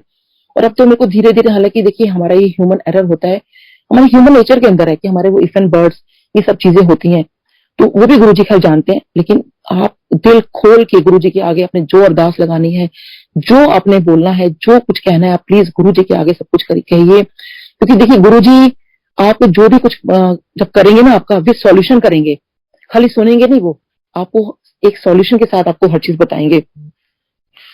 और ऐसे ही गुरु जी कही जब मैं गुरु जी के साथ एक चीज और बड़ी प्यारी होती थी मेरे साथ, कि मैं जब गुरु जी के जब भी मैंने जाया करती थी तो गुरु जी जब भी माथा टेकना तो गुरु जी के चरण जरूर छुआ करती थी मैं। सो गुरुजी को पता था कि जब भी आएगी मेरे चरण छुएगी, तो गुरुजी कई बार मुझे देखते कि साथी कभी चरण ऊपर कर लेते थे, या कभी पाँव छुपा लेते थे और गुरुजी के पाँव नहीं मिलते थे मुझे। और फिर मेरे को बहुत मैं उदास हो जाती थी कि गुरुजी आपके चरण नहीं मिल रहे। सो फिर गुरुजी एकदम मुस्कुराते थे और एकदम एक चरण बाहर निकालते थे। सो ये बड़ी प्यारी-प्यारी गुरुजी से मेमोरीज़ हैं कि गुरुजी और मेरे ये सब गुरुजी मेरे बीच में, क्योंकि उस टाइम में ये क्या चीज़ शेयर करती ना ये सब चीज़ें किसी से। बट ये गुरुजी और मेरे साथ ही सब चीज़ें चल रही होती थी। और गुरुजी का बहुत शुकराना बोलूँगी कि गुरुजी ने अपने वैसे तो गुरुजी हमेशा ही हैं, बट लास्ट मोमेंट भी गुरुजी का मुझे चरण छूने का मौका मिला। तो हर तरह से गुरुजी का शुकराना है, हर तरह से। और देखिए हम गुरुजी को ना मतलब मैंने कईयों को एक चीज़ किसी ने मुझे बोला कि हम तो वेट कर रहे हैं गुरुजी का ना तब हम सत्संग करवाएँगे जब गुरुजी हमारी ये इच्छा पूरी कर देंगे। मतलब प्लीज़ गुरुजी से आप ना ये डील मत करिए। मतलब मुझे बहुत अजीब लगा उनका ये कहना। मैंने कहा आप एक काम करो, आप सत्संग कराओ और देखो आपकी चीज़ कैसे पूरी होती है। सो हमें प्लीज़ संगत जी ये सब चीज़ें ना आप कोई ना करे ऐसे। आप गुरुजी को सिर्फ मानो, अपने श्रद्धा भाव से मानो और सिर्फ उन पे हर चीज़ छोड़ दो, मैं तो यही बोलूँगी। और देखिए जब गुरुजी के पास भी जाया करते थे, तो जैसे मैंने बताया कि मेरे बेटे की कुछ-कुछ स्कूल की प्रॉब्लम चल रही थी। देखिए कैसे वो गुरुजी ने इसको एक तो स्कूल चेंज नहीं होने दिया। जब उसके कॉलेज के एडमिशन की बात आई, सो जब कॉलेज में जब एडमिशन हो रहा था, सो हमें था कि उसको बहुत मन था कि एसआरसीसी में हो या किसी और डीओ कॉलेज में हो जाए, रामजस में, हिंदू कॉलेज में हो जाए। लेकिन वही था, मैंने बेटे को बोला कि मैंने कहा बेटा नंबर भी तो इतने लेकर आने चाहिए थे ना। वो भी गुरुजी की कृपा है कि जहाँ मेरा बेटा पढ़ाई के अंदर बहुत गड़बड़ हो गया था, इसलिए क्योंकि उसको वो बहुत फास्ट बोलता है एक्चुअली। सो टीचर को उसका कुछ भी समझ नहीं आता था और वो समझ नहीं पाता था कि टीचर क्या पूछ रही है, या कोई जो भी उसका रीजन था, वो बहुत लंबा अलग से सत्संग है। सो लेकिन इसने बहुत मेहनत की है, क्योंकि जब इसके बोर्ड के एग्जाम थे तो मैंने गुरुजी को कहा, मैंने कहा गुरुजी आपसे बड़ा कोई टीचर नहीं है, आपसे बढ़कर कुछ भी नहीं है, तो प्लीज आप मेरे दिमाग में डालो और मैं अपने बेटे को पढ़ाऊंगी। और मैंने कैसे वो इकोनॉमिक्स उसको पढ़ाई। सो जब एडमिशन की बारी आती है तो उसका बहुत मन की मम्मी डीओ में एडमिशन हो जाए, तो वही था कि कैसे होगा। तो रामजस कॉलेज में हमें किसी ने कहा कि आप किसी से मिल लेना। सो हम मिलने गई, मैं वो टीचर का नाम ही भूल गई, क्योंकि देखो गुरुजी ने ये भी चीज कर दी कि अप्रोच से कुछ नहीं करना, मतलब मेरे को नाम ही बुला दिया। अब वो कहने लगे आपको किससे मिलना है। मैंने कहा सर वो कोई मैंने ऐसे कोई नाम बोला। सो कहते नहीं, हाँ तो ऐसा नाम वो कोई नहीं है। मैंने कहा सर एक्चुअली मैं नाम भूल गई हूँ। कहते मुझे बताओ किस काम से आए हो। तो मैंने कहा सर ऐसे मेरे बेटे का एडमिशन का चक्कर है, सो मुझे ना उनसे बात करनी थी। तो कहते हैं अब देखिए मैं उनको जानती नहीं पहचानती नहीं, और एकदम से कहते हैं कि अच्छा आपके पास सर्टिफिकेट्स हैं। मैं कहा सर मेरे पास सर्टिफिकेट्स तो नहीं है। सो कहते हैं कमाल है, आप एडमिशन के लिए आए हो, सर्टिफिकेट्स नहीं है। सो कहते क्या है आपके पास। मेरे पास बाई चांस एक फोटोकॉपी पड़ी थी उसकी मार्कशीट की। मैं कहा सर मेरे पास यही है। कहते अच्छा एक काम करो, देखिए पता नहीं वो सब गुरुजी करने वाले हैं, इधर सर्टिफिकेट मंगवाओ और ये 200 रुपए की पर्ची नीचे जमा करा कर आओ। सो मुझे नीचे पता चलता है कि वो 200 रुपए की पर्ची जो है वो एंटी रैगिंग फॉर्म के लिए भरी जा रही है। सो मैंने जब वो एंटी रैगिंग फॉर्म भरा तो उसमें उन्होंने कहा कि ठीक है अपने बेटे का नाम इस पर लिख दो, और बेटे का नाम लिखकर जब हम नाम बुलाएंगे तो आपने आना है और हम वो करेंगे। तो मैं वहीं खड़ी थी, मैं वहां से हिली नहीं कि कोई स्लिप इधर उधर ना कर दे। तो जैसे उसने मेरे बेटे के नाम की स्लिप उठाई, तो एकदम से उसने जो नाम पुकारा, तो मैं गुरुजी का नाम नहीं लेती हूँ इसलिए नहीं लूंगी, तो जो गुरुजी का एक्चुअल नाम है वो उन्होंने लिया कि यहाँ ये कौन है। और मैं एकदम हैरान थी, गुरुजी का नाम कैसे लिया, मतलब और क्योंकि मेरे बेटे का नाम मृणाल है, तो उसके अंदर ही गुरुजी का नाम, मतलब सॉरी गुरुजी के नाम में बेटे का नाम छुपा हुआ एक्चुअली। सो मैंने उनको बोला, मैंने कहा सर ये नाम नहीं है, ये नाम है। कहते ओ हाँ हाँ हाँ सॉरी ये मृणाल नाम है। मैंने अपने हस्बैंड को फोन किया कि देखो मुझे नहीं पता वो सर कौन थे क्या था, कुछ ऐसा हुआ है, आप सर्टिफिकेट्स ले आओ। उन्होंने कहा नीलम ये ना हो कि हम इस कॉलेज से भी जाएं जहाँ सर्टिफिकेट्स हमने जमा कराए हैं। मैंने कहा आप आ जाओ सर्टिफिकेट निकलवा के, बस कुछ हुआ है मैं बाद में बताऊंगी। तो मुझे पूरा विश्वास था गुरुजी का नाम आ गया तो बेटे का एडमिशन तो हो गई। फिर सर्टिफिकेट्स आ गए, मैं उस सर के पास गई, तो उन्होंने जहाँ एक राउंड होना था वहां 15 लोग बैठे थे और वो बहुत ऐसे लोग थे कि एक एक चीज चेक कर रहे थे। तो मुझे लग रहा था मेरे का बस यहीं पे मार्क्स जो है, क्योंकि उसके वैसे तो बहुत अच्छे मार्क्स थे, 3 में डिस्टिंक्शन थी 92% और काफी अच्छे मार्क्स थे वैसे तो। लेकिन फिर भी देखिए बच्चों के 100% 99% आते हैं, तो वो बच्चे भी वहां खड़े थे। सो बस मैंने कहा गुरुजी आप देख लेना, क्योंकि पता नहीं मतलब कैसे आप करोगे। बट लेकिन गुरुजी का नाम आ गया था तो मुझे पूरी उम्मीद थी कि देखो पता नहीं गुरुजी क्या करते हैं, सब गुरुजी पे छोड़ दिया था मैंने। सो पता चलता है बेटे का एडमिशन हो गया। सो वो जो टीचर थे एक, तो वो कहते हैं कि आपको पता है कि आपका बेटे का एडमिशन कैसे हुआ है? क्योंकि नहीं, सॉरी, मैंने उनसे पूछा कि सर मुझे एक बात जाननी है कि बेटे का एडमिशन कैसे हो गया, क्योंकि हम तो टीचर का नाम भूल गए थे, हमारी जान पहचान भी हमारी वेस्ट चली गई थी, क्योंकि हमें तो, मेरे को तो नाम ही मैं भूल गई थी उनका। सो कहते हैं कि डॉक्टर साहब मेरे को भी समझ नहीं आया, कभी ऐसा होता नहीं है, देखिए क्योंकि गुरुजी पर जब हम कुछ छोड़ते हैं ना तो वो बड़ा पक्के वाला काम कराते हैं। तो वो कहते हैं कि जिस वक्त आपके बेटे की फाइल मूव कर रही थी उस टाइम कोई भी कैंडिडेट नहीं था, तो उन लोगों ने कहा कि ठीक है, एक काम करते हैं कि जो कट ऑफ लिस्ट है वो थोड़ा हम डाउन कर देते हैं, और उस कट ऑफ लिस्ट जो है वो आई थिंक आधे या पौने, जब तक मेरे मतलब बेटे का जो एडमिशन प्रोसेस रहा है, तो उतनी ही देर में वो कट ऑफ लिस्ट जो है नीचे रही है, उसमें आपका बेटा आता था, उसके नंबर आ रहे थे, इसलिए उन्होंने एडमिशन दे दिया। तो देखिए कोई मतलब मेरी क्या जान पहचान काम आई, मैं तो नाम ही भूल गई थी। सो मैंने तो सिर्फ गुरुजी से था कि गुरुजी आप देख लेना, और मैंने संगत जी गुरुजी से कभी ऐसे कुछ नहीं मांगा, गुरुजी मुझे ये दे दो, मुझे वो दे दो। मैं गुरुजी के पास हमेशा कहती हूँ गुरुजी आपको जो बेस्ट लगता है ना वो मेरे लिए करना, क्योंकि देखिए वो बेहतर जानते हैं, हमें भी नहीं पता हम हमारे लिए क्या अच्छा है क्या बुरा है, वो जाने जान है, सब कुछ उनको पता है। तो मैंने उनको छोड़ दिया और देखिए बेटे का एडमिशन हो गया। और ऐसे ही जब मैं गुरुजी को एक बार मैं माथा टेकने गई एम्पायर स्टेट में, तो मेरे मन में यही विचार आ रहा था, मैंने कहा गुरुजी आपने सब कुछ तो मुझसे पूछ लिया, कभी मेरे बारे में ऐसा कुछ बताया तो है? मन में सोच रही हूँ सब कुछ, मेरे मन में कभी आपने ऐसा तो कुछ बताया नहीं जो कभी मेरे से पूछा नहीं हो, कभी तो कुछ बोला मतलब बताया होता मेरे बारे में ऐसा? हर बार तो मेरे से पूछ लेते हो कहाँ रहती हो, कितने बच्चे हैं, कहाँ क्लिनिक है, सब कुछ हमेशा पूछ लेते हो। सो जैसे मैंने माथा टेका, सोचो मैं, आप सोचिए संगत जी, मैं ये सब सोचती हुई जा रही हूँ मन में, और जैसे मैंने माथा टेका तो गुरुजी मुझे कहते हैं हाँ भाई फिर तो मौलाना आजाद से है? तो मैंने कहा हाँ जी गुरुजी। आप संगत जी मौलाना आजाद मेडिकल कॉलेज मेरे कॉलेज का नाम है। और मैं जैसे मुड़ी, मैंने कान पकड़े, मैंने कहा गुरुजी आज के बाद आप पे कभी शक नहीं करूंगी, और गुरुजी सिर्फ मुस्कुराए। और मैंने कहा गुरुजी आज के बाद कभी शक नहीं करूंगी, क्योंकि कॉलेज का नाम तो कभी गुरुजी ने पूछा ही नहीं था।